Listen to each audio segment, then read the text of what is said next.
கொஞ்சம் இமேஜின் பண்ணி பாருங்க. நீங்க ஒரு 110 மாடி உயரத்துல நிக்கிறீங்க. உங்களை சுத்தி எந்த சுவரும் கிடையாது, எந்த பாதுகாப்பும் கிடையாது. பலத்த காத்து வந்து உங்க முகத்துல சூறாவளி மாதிரி அடிக்குது. கீழே பார்த்தா நியூயார்க் நகரமே ஒரு எறும்பு சைஸ்ல தான் தெரியும். ஆமா, அவ்வளவு உயரம். உங்களுக்கும் உங்களுக்கு நேர் எதிரே ஒரு 140 அடி தூரத்துல இருக்கிற இன்னொரு பிரம்மாண்டமான கட்டடத்துக்கும் நடுவுல வந்து ஒரே ஒரு மெல்லிய இரும்பு கயிறு மட்டும்தான் காத்துல ஊசலாதிக்கிட்டு இருக்கு. ஒரு சின்ன சறுக்கல் நடந்தா கூட அவ்வளவுதான், மரணம் நிச்சயம். கண்டிப்பா அந்த இடத்துல நாம இருந்தா பயத்துல உறைஞ்சு போயிருப்போம். கரெக்ட்.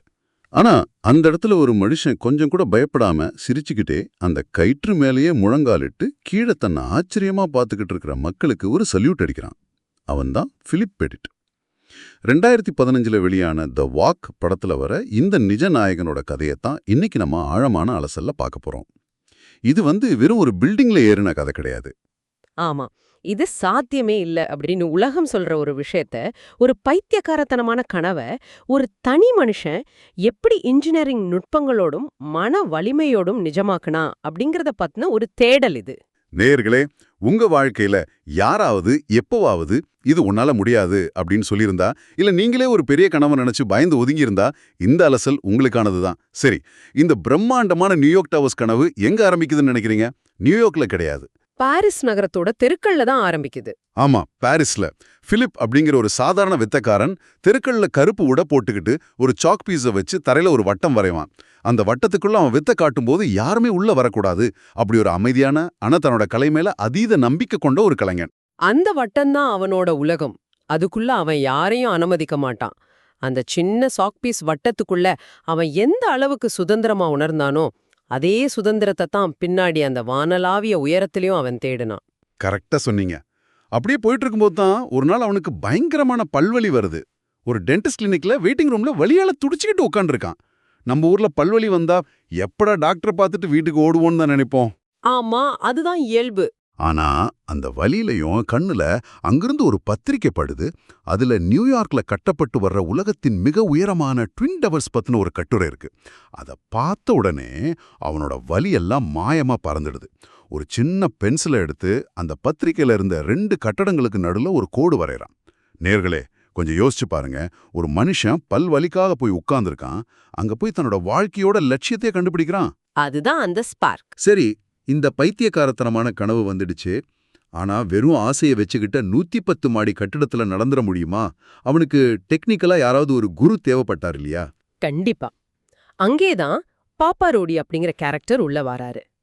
பிலிப் தன்னோட 8வது வயசுலயே ஒயிட் டெவில்ஸ் அப்படிங்கிற சர்க்கஸ் குழுவோட வயர் வாக்கிங் வித்தைகளை பார்த்து வியந்தவன்.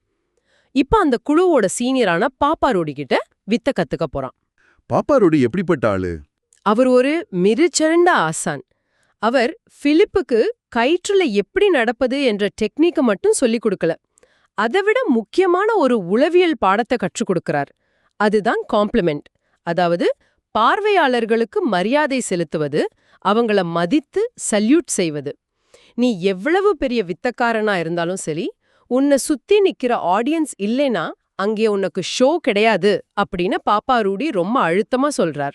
பாரிஸ் நகரத்துல இருக்கிற நாட்ரிடாம் தேவாலயத்தோட 2 கோபுரங்களுக்கு நடுவுல ராத்திரியோட ராத்திரியா யாருக்கும் தெரியாம கயிறு கட்டி காலையில வெற்றிகரமா நடக்கிறான். அந்த வெற்றி தான் அவனுக்கு ட்வின் டவர்ஸ் கனவுக்கு ஒரு மிகப்பெரிய அடித்தளமா அமையுது. சூப்பர். ஊர்ல ஒருத்தர் இந்த மாதிரி சாதனை பண்ணா என்ன பண்ணுவோம்? மாலையை போட்டு பாராட்டுவான். ஆனா அங்க பிரெஞ்சு பத்திரிகைகள் அவனை ஒரு கிரிமினல் அப்படின்னு விமர்சனம் பண்றாங்க. நீ ஒரு சர்க்கஸ் கோமாளின்னு கிண்டல் பண்றாங்க. அதுதான் அவனை இன்னும் உசுப்பேத்தி விட்டுடுச்சு. ஆமா, அது பிலிப்புக்கு ஒரு தடையா மாறல, மாறாக ஒரு வெறியாகிடுச்சு. என்ன கிரிமினல்னு சொல்றீங்களா? இருங்க, உலகமே பார்க்குற மாதிரி ஒரு பெரிய சம்பவத்தை பண்றேன் அப்படின்னு முடிவு பண்ணி தன்னோட காதலி ஆனி, புகைப்பட கலைஞர் ஜீன் லூயி மற்றும் சில நண்பர்களையும் கூட்டிக்கிட்டு நியூயார்க் ட்வின் டவர்ஸ் நோக்கி பறக்கிறான். அந்த நியூயார்க் பயணத்தை அவங்க ஒரு சாதாரண கலை பயணமா மட்டும் பார்க்கல, அது ஒரு புரட்சி அல்லது ஒரு சதி திட்டம் அப்படின்னு தான் அவங்க அழைக்கிறாங்க.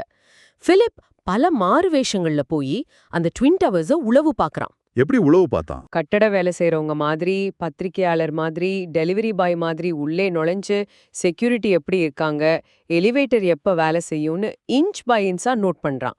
இதை படிக்கும்போது எனக்கு அப்படியே ஒரு ஹாலிவுட் பேங்க் ராபரி படம் பார்க்குற ஃபீல் தான் வந்துச்சு. ஆனா அவங்க பணத்தை திருட பிளான் பண்ணல, உலக வரலாற்றையே திருட ஸ்கெட்ச் போடுறாங்க. உண்மையிலே ஒரு மிகப்பெரிய ஸ்கெட்ச் தான் அது. ஆனா திட்டம் போடுறது ஈஸி, செயல்படுத்துறது எவ்வளோ கஷ்டம்னு அந்த டவர்ஸை நேர்ல பார்த்ததும் அவங்க நண்பர்களுக்கு புரியுது. 110 மாடி உயரம், 140 அடி இடைவெளி, ஒரு டவர்லேருந்து இன்னொரு டவருக்கு எப்படி அந்த பல டன் எடையுள்ள இரும்பு கேபிளை கொண்டு போறது? ஹெலிகாப்டர் யூஸ் பண்ண முடியாது, போலீஸ் பிடிச்சிடும், கையில தூக்கி வீசவும் முடியாது. இது சாத்தியமே இல்லாத ஒரு இன்ஜினியரிங் சவால். அங்கதான் ஜீன் லூயோவோட ஒரு பிரில்லியண்டான ஐடியா வேலை செய்யுது. ஒரு சாதாரண வில் அம்பு மூலமா இந்த பிரச்சனையை தீர்க்கலான்னு பிளான் பண்றாங்க. அட, வில்லம்பா? அது எப்படி? முதல்ல ஒரு மெல்லிய மீன்பிடி நரம்ப அம்புல கட்டி ஒரு டவர்ல இருந்து இன்னொரு டவருக்கு எயிறது, அப்புறம் அந்த மெல்லிய நரம்பு மூலமா ஒரு சின்ன கயிற்றை இழுக்கிறது, அந்த கயிற்றை வச்சு கொஞ்சம் பெரிய கயிறு, அதுக்கப்புறம் அந்த பிரம்மாண்டமான ஸ்டீல் கேபிள இழுக்கலாம் அப்படின்னு ரொம்ப நுட்பமா பிளான் பண்றாங்க. இது கேக்குறதுக்கு சிம்பிளா இருக்கு. ஆனா ஒரு இரும்பு கேபிள காத்துல இழுக்கிறது சாதாரண விஷயமா? அது சும்மா துணிக்காய போடுற கயிறு இல்ல. பல 100 கிலோ எடை இருக்கிற ஸ்டீல் கேபிள். ஒரு 110 மாடி கட்டடத்துல இருந்து இன்னொரு கட்டடத்துக்கு அதை இழுக்கிறது ஒரு யானையை அந்தரத்துல தூக்குற மாதிரி. அதுவும் தவிர 110 மாடி உயரத்துல காத்து எப்படி அடிக்கும்? அந்த காத்து தான் மிகப்பெரிய எதிரி. 110 மாடி உயரத்துல காத்து சும்மா வீசாது, பலத்த சூறாவளி மாதிரி அடிக்கும். நீங்க எவ்வளவுதான் டைட்டா மெயின் கேபிள கட்டினாலும் காத்து அடிக்கும்போது அந்த கயிறு ஒரு ஊஞ்சல் மாதிரி ஆட ஆரம்பிச்சிடும். அந்த மாதிரி ஆடுற கயித்துல ஒரு மனுஷன் நிக்கவே முடியாது. அப்புறம் அதை எப்படி சரி பண்ணாங்க? அத தடுக்கத்தான் பிலிப் மறுபடியும் பாப்பா ரூடி கிட்ட போய் காவலட்டிஸ் அப்படிங்கிற ஒரு டெக்னிக்க கத்துக்கிறான். அந்த காவலட்டிஸ்னா என்ன? அது எப்படி காத்த தடுக்கும்? காவலட்டிஸ் அப்படிங்கிறது மெயின் கயிற்றுக்கு சப்போர்ட்டா கொடுக்கப்படுற துணை வயர்கள். அதாவது பிலிப் நடக்கும் அந்த மெயின் கயிற்றிலிருந்து பக்கவாட்டில் வலது மற்றும் இடதுபுறமாக கீரை இழுத்து கட்டப்படும் வயர்கள் இவை. இது மெயின் கயிற்ற எந்த பக்கமும் நகர விடாம ஒரு நங்கூரம் மாதிரி புடிச்சுக்கும். அதோட கட்டடத்தோட முனையில வயர் உரசும் போது அறுபடாம இருக்க மரக்கட்டைகளை வைக்கிற நுட்பத்தையும் கத்துக்கிறான். அடங்கப்பா, இது வெறும் சாகசம் இல்ல, பக்கா இன்ஜினியரிங். இப்போ plan ready, equipments ready. August 6ஆம் தேதி அந்த திகில் ராத்திரி. திட்டமிட்டபடி பிலிப்பும் அவனோட நண்பர்களும் தொழிலாளர்கள் போல வேடமுட்டு உள்ளே நுழையறாங்க. நேர்களே, கொஞ்சம் அந்த இடத்துக்கு உங்க கற்பனையை கொண்டு போங்க. ராத்திரி நேரம், யாருக்கும் தெரியாம பல 100 கிலோ வயர்களை மேல கொண்டு போறாங்க. திடீர்னு செக்யூரிட்டி வந்துடுறான். ஆமா, தப்பிக்கிறதுக்காக ஒரு தார்பாய்க்கு அடியில அவங்க ஒளிஞ்சுக்கிறாங்க. 1 மணி நேரம் 2 மணி நேரம் இல்லங்க, பல மணி நேரம். அந்த இடம் உண்மையிலேயே ஒரு உச்சக்கட்ட த்ரில்லர் தான். தார்பாய்க்கு அடியில கொஞ்சம் அசைஞ்சாலும் சத்தம் கேட்டுடும், மூச்சு விட்டா கூட செக்யூரிட்டிக்கு கேட்டுடுங்கிற பயம், சின்னதா இருமினா கூட மொத்த பிளானும் சொதப்பி எல்லாரும் ஜெயிலுக்கு போக வேண்டிய நிலைமை. அந்த இருட்டுலயும் மூச்சு முட்டுற சூழல்லையும் அவங்க பொறுமையா காத்திருக்காங்க. செக்யூரிட்டி போன பிறகு ராத்திரி இருட்டுல அந்த கட்டடத்தின் உச்சிக்கு போறாங்க. திட்டம்படி அம்பை எய்யறாங்க. ஆனா அந்த இருட்டுல அம்பு எங்க விழுந்ததுன்னே தெரியல. அந்த மீன்பிடி நரம்பு ரொம்ப மெல்லிசா இருக்கிறதால கண்ணுக்கே தெரியல. அது பெரிய சிக்கலாச்சே. ஆமா, அந்த இடத்துல பிலிப் செஞ்ச ஒரு விஷயம் உங்களை நிஜமாவே ஆச்சரியப்படுத்தும். அவன் என்ன பண்றான்னா, தன்னோட உடைகள் மொத்தத்தையும் கழட்டிட்டு முழு நிர்வாணமா அந்த 110 மாடி கட்டடத்தோட விளிம்புல நடக்கிறான். காத்துல அந்த மெல்லிய நரம்பு தன்னோட உடம்புல எங்கேயாவது உரசாதா, அதை ஃபீல் பண்ண முடியாதா அப்படின்னு தேடுறான். நிஜமாவா? ஆமா, அவனோட அந்த டெடிகேஷன் எந்த லெவல்ல இருந்தா அந்த குளிர்ல அந்த உயரத்துல அப்படி ஒரு காரியத்தை பண்ணிருப்பான். ஒரு வழியா அந்த நரம்பை கண்டுபிடிச்சு சின்ன கயிற்றை இழுத்து பெரிய கேபிளை இழுக்க ஆரம்பிக்கிறாங்க. ஆனா அங்கதான் இன்னொரு பெரிய சிக்கல் வருது. அந்த இரும்பு கேபிளோட வெயிட் ரொம்ப அதிகம். அத மேல இழுக்க இழுக்க அவங்க கை நழுவுது. பாரம் தாங்க முடியல. நேரம் ஆக ஆக கூட வந்த நண்பன் ஆல்பர்ட் பயந்து போய், இதுக்கு மேல என்னால முடியாது, விடிஞ்சிரும், நம்ம மாட்டிப்போம், நான் கிளம்புறேன் அப்படின்னு நள்ளிரவுல பாதியிலே அந்த இடத்த விட்டு ஓடிடுறான். பிலிப் அந்த வயரை ஒரு பொருளா பார்க்கல, தன்னோட உயிரின் ஒரு பகுதியா பார்த்தான். அந்த வெறிதான் நண்பன் கைவிட்டாலும் இரவில் தனிமரமா நின்னாலும் அதிகாலைக்குள்ள அந்த பல 100 கிலோ கேபிள அவனை கட்ட வச்சது. அப்பா, ஒரு வழியா காலையும் விடிஞ்சிருச்சு. பிலிப் தன்னோட அந்த கருப்பு உடைய அணிகிறான். ஒரு கால கட்டிடத்திலையும் இன்னொரு கால அந்த மெல்லிய வயர்லையும் வைக்கிறான். அந்த நிமிடம் பல 100 அடிகளுக்கு கீழே கத்திக்கிட்டு இருந்த நியூயார்க் நகரத்தோட அத்தனை சத்தங்களும் அவருக்கு அமைதியா மாறிடுது. உலகமே சைலண்ட் மோடுக்கு போன மாதிரி ஒரு ஃபீல். அது வெளியில இருந்த அமைதி இல்ல, அவனுக்குள்ள இருந்த முழுமையான கவனம். அந்த கேபிள் மீது அவன் தன் முழு எடையும் வைத்ததும், அந்த வயர் அவனை தாங்குவதையும், அந்த பிரம்மாண்டமான 2 கட்டிடங்களும் அந்த வயரை தாங்கி நிற்பதையும் அவன் மனதார உணர்கிறான். அந்த காவலட்டிஸ் வயர்கள் சரியாக வேலை செய்தான்னு அவனோட ஒவ்வொரு அடியும் பரீட்சித்து பார்க்குது. ஒரு சின்ன சந்தேகம் வந்தாலும் அந்த இடத்துல மரணம் தான். ஆமா, ஆனா அவன் அந்த காற்றில் ஒரு பறவையைப் போல முழுமையான நம்பிக்கையோடு நடக்கிறான். கீழே நில நெடுக்கல போற மக்கள் எல்லாம் அப்படியே ஆச்சரியத்துல உறைஞ்சு போய் நிக்கிறாங்க. யாரோ மேல நடக்கறாங்க அப்படின்னு சத்தம் போடுறாங்க. டிராஃபிக் அப்படியே நிக்குது. பிலிப் என்ன பண்றான்? ஒரு கட்டத்துல அந்த வயர் மேலேயே மண்டிட்டு அந்த கயிறுக்கும் அந்த ட்வின் டவர்ஸ்க்கும் கீழே திகைச்சு போய் நிக்கிற நியூயார்க் நகர மக்களுக்கும் ஒரு பெரிய சல்யூட் அடிக்கிறான். பாப்பா ரூடி சொல்லி கொடுத்த அந்த காம்ப்ளிமெண்ட். ஆமாம், அவன் ஆணவத்தோட அந்த கயிற்றுல ஏறல, ஒரு கலையே அர்ப்பணிக்கிற பக்தியோட ஏறினான். அதனாலதான் அவனால அந்த கயிற்று மேல படிக்க முடிஞ்சது, ஓட முடிஞ்சது. இதற்கிடையில போலீஸ் 2 பக்கமும் வந்துடுறாங்க. மரியாதையா வந்துரு, இல்லனா கயிற்று அறுத்துருவோம் அப்படின்னு மிரட்டுறாங்க. ஆனா பிலிப் அதையெல்லாம் காதுலயே வாங்கல.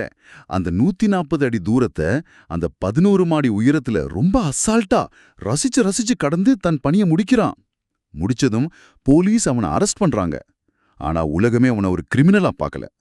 பத்திரிகையாளர்கள் எல்லாம் அவனை சூழ்ந்துகிட்டு கேட்கிற ஒரு கேள்வி, எதற்காக இதை செய்தீர்கள்? What is the reason? அதுக்கு பிலிப் சொன்ன பதில் ரொம்ப ஆழமானது. அவன் சொல்வான், இதுக்கு எந்த காரணமும் இல்ல. எனக்கு வயர் கட்ட ஒரு அழகான இடம் கிடைச்சா என்னால என்ன கண்ட்ரோல் பண்ண முடியாது அப்படிங்கிறான். செமமாஸ். ஒரு உண்மையான கலைஞன் தன்னோட கலைக்காக எதையும் செய்ய துணிவான் என்பதற்கு இதை விட ஒரு சிறந்த உதாரணம் இருக்க முடியாது. கோர்ட்டுக்கு கூட்டிட்டு போனா அங்க நடக்கிறதா உச்சக்கட்ட ஆச்சரியம். நீதிபதி அவனுக்கு ஜெயில் தண்டனை கொடுக்கல. நியூயார்க் சென்ட்ரல் பார்க்ல மக்களுக்காக இலவசமா நீ ஒரு தடவை கயிற்றில் நடக்கணும் அப்படின்னு ஒரு அழகான தீர்ப்பு கொடுக்கறாரு. அது மட்டும் இல்லாம அந்த டவரை கட்டிய தலைமை இன்ஜினியர் திரு டோசோலி பிலிப்புக்கு ஒரு ஸ்பெஷல் பாஸ் கொடுக்கறாரு. அந்த டவரோட உச்சிக்கு அவன் எப்ப வேணாலும் போய்க்கலாம் அப்படின்னு இல்லையா? ஆமா, அந்த பாஸ்ல இருக்கிற எக்ஸ்பைரி டேட்டை பேனாவால அடிச்சு விட்டு ஃபார் எவர், அதாவது என்றென்றும் அப்படின்னு எழுதி கையெழுத்து போட்டு கொடுக்கறாரு. பாத்தீங்களா, அரெஸ்ட் பண்ண போலீஸும் தண்டனை கொடுத்த ஜட்ஜும் டவரை கட்டியவரும் அவனை ஒரு கிரிமினலா பார்க்கல, வரலாற்றை உருவாக்குன ஒரு ரியல் ஹீரோவா பார்த்திருக்காங்க. இந்த இடத்துல அந்த பிரஸ் மீட்ல ஒரு நண்பர் பிலிப் கிட்ட சொன்ன ஒரு வாக்கியத்தை நம்ம கட்டாயம் பதிவு செய்யணும். அவர் சொல்வாரு, பிலிப், நீ அந்த வெறும் இரும்பு கட்டடங்களுக்கு இன்னைக்கு ஒரு உயிரே கொடுத்து விட்டாய் அப்படின்னு. ரொம்ப உண்மையான வார்த்தைகள். அதுவரைக்கும் மக்கள் அந்த ட்வின் டவர்ஸ வெறும் சிமெண்ட் மற்றும் இரும்பாலான 2 பிரம்மாண்ட பெட்டிகளாகத்தான் பார்த்தாங்க. ஆனா ஒரு மனிதன் தன் உயிரை பணயம் வைத்து அங்கே ஒரு கலையை அரங்கேற்றிய பிறகு அந்த கட்டடங்கள் வெறும் கான்கிரீட் இல்ல, அது நியூயார்க் மக்களின் உணர்வோடு கலந்த ஒரு அடையாளமாக மாறிடுச்சு. நேயர்களே, பிலிப் பெட்டிட்டோட இந்த கதை நமக்கு ஒன்று ரொம்ப தெளிவா சொல்லுது. உலகத்துல முடியாதுன்னு எதுவுமே கிடையாது. நீங்க ஒரு விஷயத்த உயிரை கொடுத்து நேசிச்சா, நீங்க உண்மையா உழைச்சா, அந்த ட்வின் டவர்ஸே உங்களை வந்து கூப்பிடும். உண்மைதான். இந்த சாகசத்திற்கு பின்னாடி இருந்த அவனது அந்த நுணுக்கமான திட்டமிடல், காலவெட்டிஸ் பற்றிய இன்ஜினியரிங் அறிவு, இருட்டிலும் அவனுக்கு இருந்த அந்த அசாத்தியமான மன உறுதி, எல்லாவற்றுக்கும் மேலாக அந்த ஆடியன்ஸ் மீதான மரியாதை, இவை எல்லாமே ஒரு கனவை நிஜமாக்க வெறும் ஆசை மட்டும் பத்தாது, அதுக்கு பின்னாடி எவ்வளவு கடின உழைப்பும் மெனக்கடலும் தேவை என்பதை நமக்கு உணர்த்துகிறது. இந்த ஆழமான அலசலை நாம முடிக்கிற நேரத்துக்கு வந்துட்டோம். ஆனா முடிக்கிறப்போ உங்களுக்கு ஒரு முக்கியமான கேள்வியை வைக்கிறோம். பிலிப் அந்த ட்வின் டவர்ஸ் மேல நடந்த பிறகுதான் அந்த உயிரற்ற இரும்பு கட்டிடங்களுக்கு ஒரு உயிர் வந்ததாக மக்கள் சொன்னாங்க, இல்லையா? ஆமா. அப்படியானால் மனிதர்கள் தங்கள் உயிரை பணயம் வைத்து தங்கள் முழு காதலையும் அர்ப்பணித்து வரலாற்றை உருவாக்கும் போது மட்டும்தான் வெறும் கற்களும் இரும்புகளும் ஒரு உணர்வுபூர்வமான நினைவு சின்னமாக மாறுமா? உங்களை சுற்றி இருக்கும் எந்தெந்த விஷயங்கள் இப்படி யாராவது ஒருத்தர் வந்து தனக்கு உயிர் கொடுப்பார்கள் என்று அமைதியாக காத்துக்கொண்டிருக்கிறது என்று கொஞ்சம் யோசித்து பாருங்கள். உங்களுக்குள்ளும் அந்த மாதிரி ஒரு பைத்தியக்காரத்தனமான கனவு இருக்கலாம். அதை நிஜமாக்க எந்த ட்வின் டவர்ஸ் காத்துக்கிட்டு இருக்குன்னு தேடுங்க. தொடர்ந்து சிந்திப்போம்.